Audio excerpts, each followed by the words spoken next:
It was a great honor to interview Coach Dungy, and what was so neat to me was the time before the interview that we got to interact, and he's a guy that's so easy to look up to from a distance, and then to get to know him personally, to see that he's everything that you would hope and even more, really ministered to me. I love the subject of mentoring.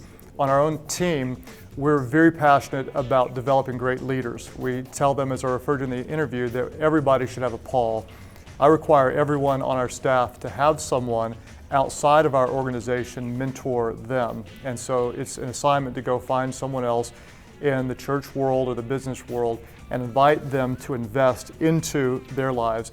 And I also encourage them all to have a Timothy, a Paul and a Timothy, someone else to pour into, because truthfully, when we're pouring into someone else, it makes us so much better as leaders.